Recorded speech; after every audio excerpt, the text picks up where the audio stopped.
Salam. Aujourd'hui, je voudrais vous parler de ce qu'on appelle l'ijaza, une ijaza en Coran. Et je voudrais vous expliquer la différence entre ce qu'on appelle une ijaza et les certificats en fait qu'on peut délivrer, que certains professeurs délivrent. Ce sont deux choses en fait différentes. Alors tout d'abord en fait l'ijaza, c'est une attestation en fait qui est donnée par un professeur à son élève et qui donne en fait à son élève la permission de pouvoir enseigner, de prendre le relais dans l'enseignement. Cette ijaza, en fait, on peut la trouver dans plusieurs matières. C'est pas qu'en Coran, on peut l'avoir aussi en fiqh, voilà, beaucoup de choses dans les hadiths. Et donc, du coup, en fait, là, je vais vous parler que de celle du Coran. Donc, dans le Coran, il y a deux types d'ijaza, d'attestation. Il y a celle qui est faite suite à la lecture du Coran et celle qui est faite suite à l'apprentissage du Coran par cœur. Donc, en fait, c'est mentionné en fait sur l'ijaza. Là, par exemple, vous avez la mienne. Moi, en fait, c'est en lecture. J'ai une ijaza en lecture, c'est-à-dire que j'ai lu le Coran en entier devant ma prof, en respectant toutes les règles de tajwid. Je ne l'ai pas récité en entier devant ma prof. Donc voilà. L'ijaza, en fait, pour savoir en fait comment ça se passe, déjà en fait au préalable, il faut que vous ayez étudié les règles de tajwid. Il faut que vous les ayez étudiées pendant longtemps et mises en application aussi. Pourquoi? Parce que quand vous allez lire en fait le Coran de Surat al-Fatiha jusqu'à Surat al-Nas non-stop, là aussi on reviendra là-dessus. Mais quand vous allez lire ou réciter, il faudra pas faire de faute de tajwid. C'est la condition en fait, et c'est ce qui prouve en fait que vous comprenez bien les règles de tajwid et que vous êtes capable du coup de les enseigner. Si vous faites des fautes, ça veut dire que vous n'avez pas compris en fait où était là ce qui était en fait la règle de tajwid, et donc du coup, si vous l'avez pas comprise, vous pouvez pas l'enseigner forcément. Donc en fait, ça se passe comment? Ça se passe devant votre prof. Moi, je l'ai fait en ligne parce que ma prof en fait est égyptienne, et vous vous arrangez en fait avec elle pour faire plusieurs séances. Moi, j'avais fait ça de manière intensive. Alors moi, j'ai commencé l'apprentissage du Coran en 2009, et donc du coup, j'ai mis quand même pas mal de temps en fait à étudier les règles de tajwid avant en fait de passer en fait mon ijaza. D'ailleurs, ce qu'il faut savoir au niveau de l'ijaza, c'est que soit c'est vous qui la demandez, en fait, vous demandez à votre prof si elle peut vous la donner, soit c'est votre prof en fait qui vous la propose. Moi personnellement, j'ai jamais demandé en fait à avoir une ijaza. C'est ma prof en fait qui voulait absolument que j'enseigne, qui me tannait depuis des années en fait pour que j'enseigne, et je lui disais non, j'ai pas de diplôme qui me le permette, et elle me disait dans ces cas-là on va passer l'ijaza en lecture, ça va être rapide, parce que j'avais pas terminé l'apprentissage par cœur, et elle m'a dit et au moins comme ça tu pourras dans ces cas-là enseigner.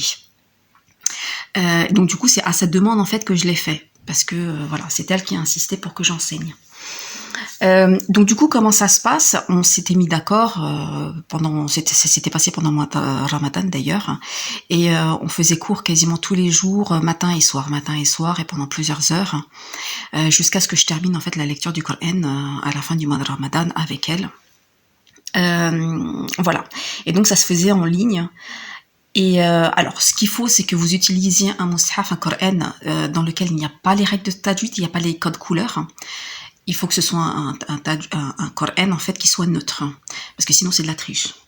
Et puis en fait voilà, et vous récitez devant elle, et puis s'il y a une erreur, elle vous le dira de toute façon.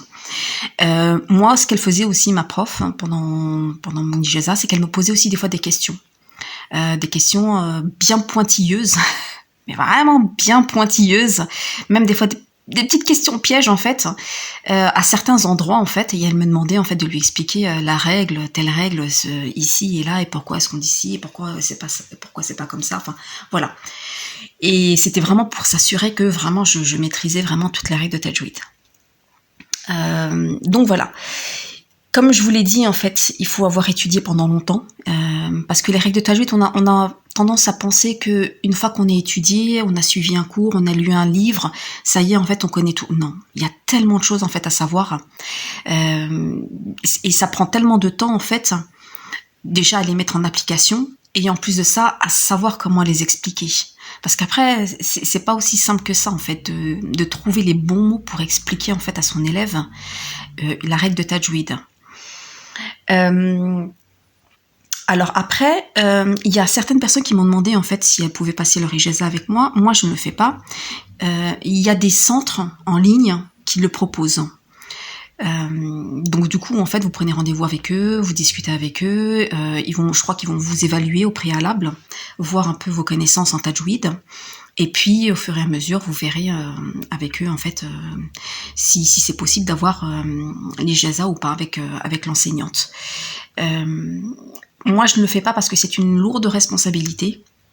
Et puis, pour être tout à fait honnête, ma prof était tellement pointilleuse, exigeante, c'est-à-dire que, mais vraiment, la moindre petite faute, elle ne la laissait pas passer, mais vraiment, le moindre petit truc, que j'ai fini par être comme elle. Et c'est-à-dire que même avec mes élèves, bon, voilà, quand je leur enseigne, bon, des fois, je valide certaines sourates, mais elles le savent qu'il y a quand même des petites fautes, par exemple, un caractère emphatique qui est pas très emphatique, une runa qui est pas de la bonne durée, mais bon, voilà. Donc du coup, je suis pas sûre qu'un jour je serais capable de donner une ijaza à quelqu'un en fait, vu mon degré d'exigence en fait. Donc du coup voilà. Mais voilà, il y a plusieurs centres, il y a beaucoup de centres en ligne qui le proposent. Donc pour les sœurs en fait qui voudraient avoir au moins en lecture, voilà, vous pouvez vous tourner vers ces centres-là. Encore une fois, il faut que vous maîtrisiez déjà les règles de tajwid. Donc maintenant, je voudrais vous montrer à quoi ça ressemble en fait une ijaza. Nijaza, en fait, c'est une permission. Donc, en fait, dans ce document, en fait, il est mentionné que il y a votre nom, en fait, et là, c'est le nom de mon père, en fait, parce que c'est comme ça que ça se fait, en fait, avec les Égyptiennes.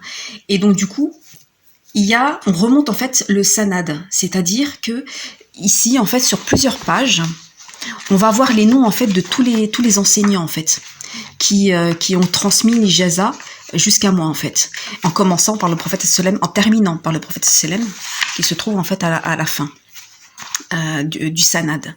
Donc en fait, on va voir mon nom, on va voir le nom de ma prof, de mon enseignante, et ensuite le sanad de mon enseignante, c'est-à-dire de qui elle a eu son ijaza, de quel prof, et son prof de qui il l'a eu, et ainsi de suite, et on remonte. Il y a vraiment les noms de tous les enseignants jusqu'au prophète alayhi sallam. Voilà. C'est à ça en fait que ressemble en fait une ijaza. Donc c'est un long document en fait. C'est pas juste un petit tableau, enfin un petit certificat. Donc ça c'est l'ijaza qui vous autorise en fait à enseigner. Après il y a ce qu'on appelle des diplômes en fait.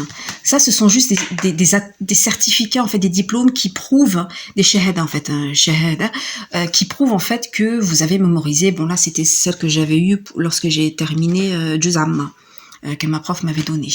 Ça, c'est une certification comme quoi j'ai étudié les règles de tajwid, comme quoi j'ai étudié Qahida Zahabiyya.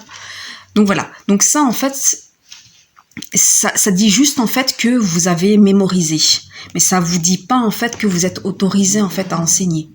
Comme je vous expliquais tout à l'heure, en fait, quelqu'un qui a mémorisé tout le juz, par exemple, il se peut que la personne elle fasse des petites fautes mineures, comme par exemple une runa qui est pas très longue, ou elle a loupé en fait une prolongation de 4-5 temps. Bon voilà, c'est des petites choses comme ça en fait. Voilà, ça dit pas en fait que la personne maîtrise les règles de tajwid, mais elle maîtrise au moins le hifz, c'est-à-dire qu'elle connaît en fait la sourate par cœur. Et elle peut faire des petites fautes de tajwid. Encore une fois, dans le tajwid, il y a des fautes qui sont majeures, des fautes qui sont mineures. Les fautes majeures, elles passent pas du tout, parce qu'elles changent le sens.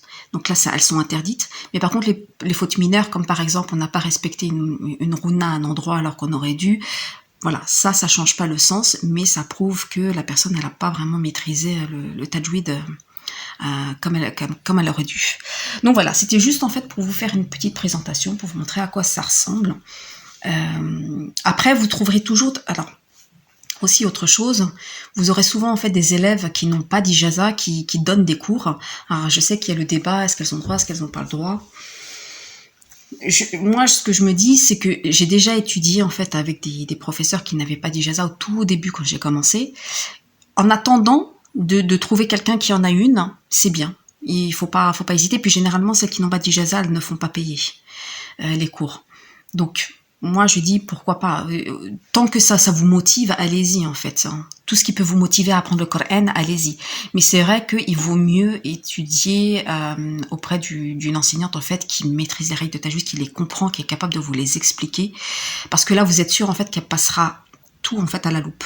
Et il n'y a aucune faute en fait qui ne restera. Et puis voilà. Eh bien, qu'Allah nous facilite l'apprentissage du Coran. Et puis je vous dis à bientôt, Inch'Allah. Assalamu alaikum.